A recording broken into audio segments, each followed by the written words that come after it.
Hi, I'm Jean-Marc Prieur, a program manager on the Microsoft Identity team. In this video, I'm going to show you the code related to authentication in a web application that lets users sign in with Azure Active Directory using their work or school account or their Microsoft personal account. Signing in users is a prerequisite to many scenarios, such as having the web app access with the user's consent their data using the Microsoft Graph. I'm assuming here that you are familiar with the notion of Azure Active Directory tenant and understand .NET Core 2 web applications. So what's our agenda? After a quick intro to set the context, I'm going to explain why you'd want to enable sign-in in your web application. Then I'll quickly provide insight into what's happening during the sign-in process. Then we'll walk through which part of the code does the magic. And finally, I'll share some resources to get to the next steps, including the sample used in this video and other samples, which will help you go further, for instance, to call the Microsoft Graph. So what is relatively new this year is that you can use the Azure AD V2 endpoint, which lets you sign in users with either work or school accounts or Microsoft personal accounts, formerly named live accounts. And from then, you can call your own web APIs. Sign-in users leverages ASP.NET Core components which implement industry standards such as OpenID Connect. So why would you want to enable sign-in in a web application? I've shown a few scenarios here. For example, you might be developing a line of business application hosted in Azure, but still would want only the users in your organization to access the application. So this protects your application. Or you might want to offer users a customized experience. Or finally, signing in users is a preliminary step to calling a web API in the name of the user. So you really need to understand this part first. So what happens when a user signs in? It turns out that the web application delegates to Azure Active Directory the task of signing in the user. And for that to happen, the application needs to be registered with Azure Active Directory, and the code of the application must be configured to match this registration. We'll see that in detail in the demo. I won't show you here in this video how you can create the ASP.NET Core 2 application from scratch and register it, but for that you would have to follow the sample mentioned in the resource file at the end of the video. And now let's see the code in details.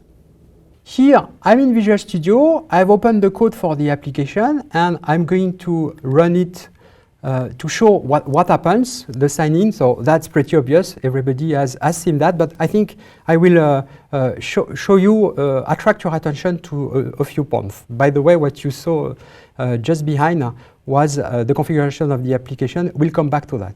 So when the application starts, what happens is you are forced to sign in. I'm going to sign in with this account.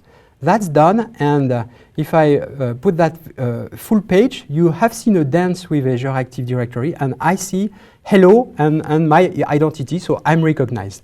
And then there is a button, which is a sign out button, but which can be replaced by the sign in button, and I can I express which identity I will sign off with, and then that is transformed into a sign in button. So what code does the magic? When the application starts, what happens is you get to a controller, which is the home controller. And in the home controller, you have this attribute, the authorize attribute, which will force the authentication. And then how does it force the authentication? But as any program, this ASP.NET Core application starts with a program, so that's not always the case. And then this program will call a method in a class named startup.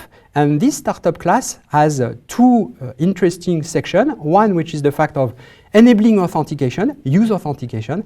The second is about configuring the services. And here for a web app, we say that we want to use first OpenID Connect, which I mentioned previously, to do the authentication. And we want to keep the identity, in fact, in a cookie.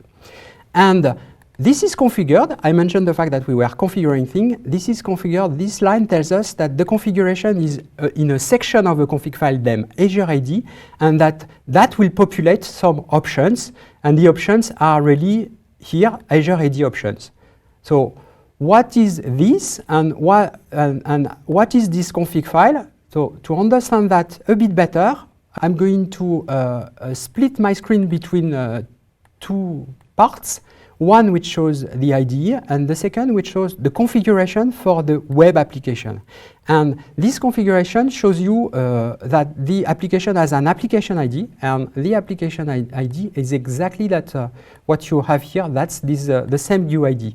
That also tells you where we are going to authenticate. What is the Azure Active Directory? This is this thing. And where will Azure Active Directory call us back? And it will call us back to this signing OIDC URL, which you need to also explain in the redirect URL. And by the way, if you are familiar with Azure ASP.NET Core, you know that the URL where you sign in is specified in the launch setting, and you find it here as well. So that's for the configuration.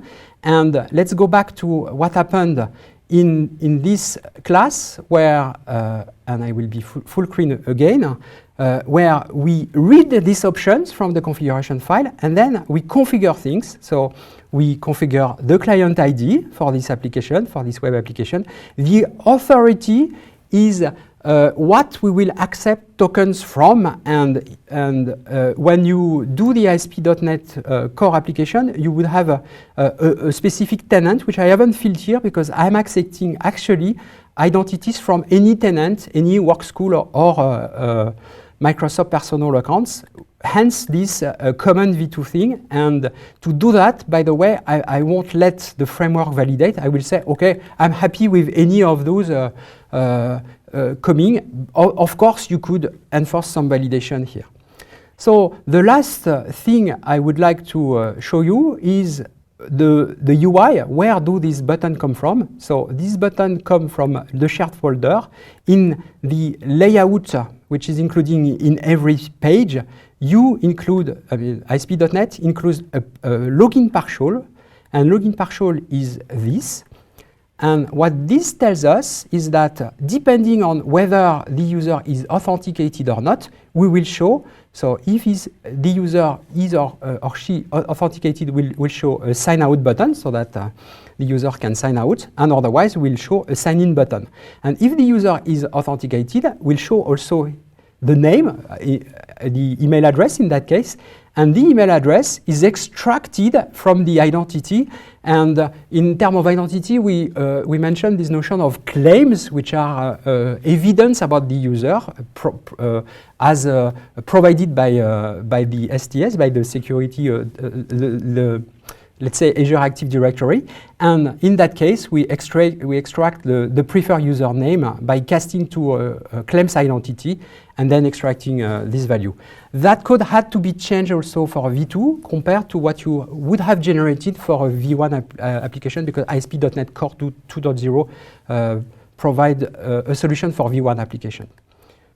So that's it for the demo. I hope you found it useful.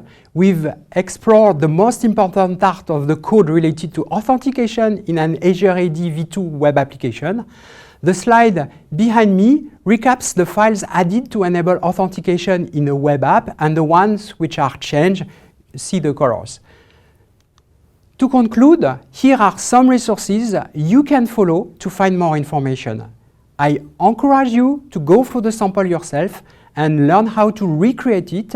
I've also included samples which will take you from this point to calling the Microsoft Graph, a link to our documentation, and a link on how to get help, ask questions, and post suggestions. Thanks for watching.